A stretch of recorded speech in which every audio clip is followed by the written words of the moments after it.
today's Would You Rather is, would you rather be under exile for a month or under house arrest for a month? John, lead us off. Alright. I would rather be exiled for a month than be under house arrest for a month.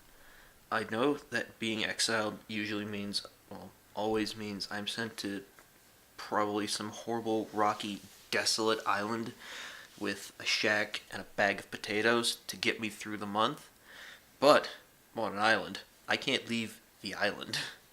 Whereas if you're under house arrest, you're stuck there for a month. And this isn't like you just can't leave your house. You can have all your buddies or whatever come over.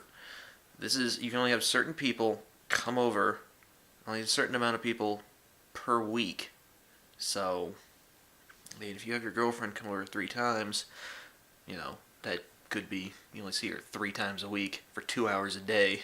And I don't think either one of you is going to like that. Plus, you could very well succumb to cabin fever, go insane, and kill yourself, and or others. Think about it for a minute. Alright, I would definitely rather be under house arrest, because exiled, you don't know where you're going to end up. You could be in some horrible place where there's mosquitoes always biting at you or something like that. With house arrest, think of all the work I could get done. Yeah, only certain people can come over a certain amount of times, but I could just sit there and work on all the main projects that I have that I've been meaning to do for quite a while that I just don't have time to do. I'm stuck there. I can do that. I can catch up on all the old classic movies that I want to see, and I've got Netflix, so I can go through a bunch of movies and catch up on all those. So when I have that month up, I have a lot to talk about with people, so... Yes. After a month, T-Fam is going to pop out of his house and jump into a conversation and say, I finally saw Heat! Wait, didn't that come out like 12 years ago? Yeah, but I'm finally ready to talk about it now, okay? No, and I know if you're exiled, you're sent off to some horrible, desolate, ungodly, soul-crushing place. I mentioned that. But, you know, there is one big upside. You're being exiled. How many people do you know that have been exiled? Napoleon, probably some other European dictator back in the 19th century. How many people do you know have been under house arrest? I know at least 15. And that's if I don't really think about it.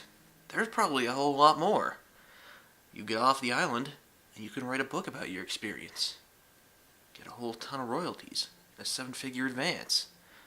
It might be the greatest thing that has ever happened to you. Being under house arrest, you could easily pick up a new hobby to take up your time. For example, Yam is a photographer. Well, he can sit there the entire time in his house and perfect his craft. You could come up with a different hobby, say something big here in Utah is scrapbooking. You could spend a lot of time doing that. Learn new hobbies. And that's something that can be relevant that you can talk about that isn't 12 years old like the movie Heat.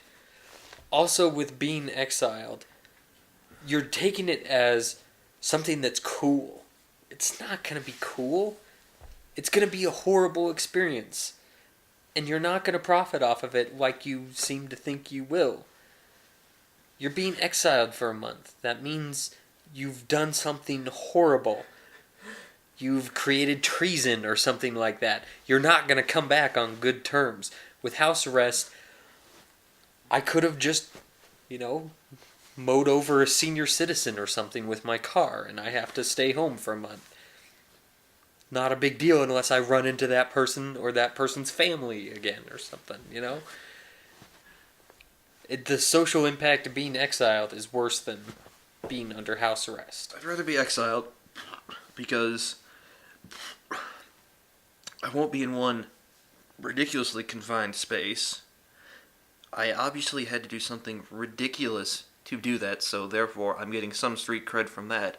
And if I have the public on my side, which I'm hoping through these videos I will, I can come back and write a book and become a cult hero. Being exiled, you would have had to have done something horrible, and the process of being exiled would be horrible. With house arrest, you could get a lot of work done, pick up some hobbies, catch up on some old movies.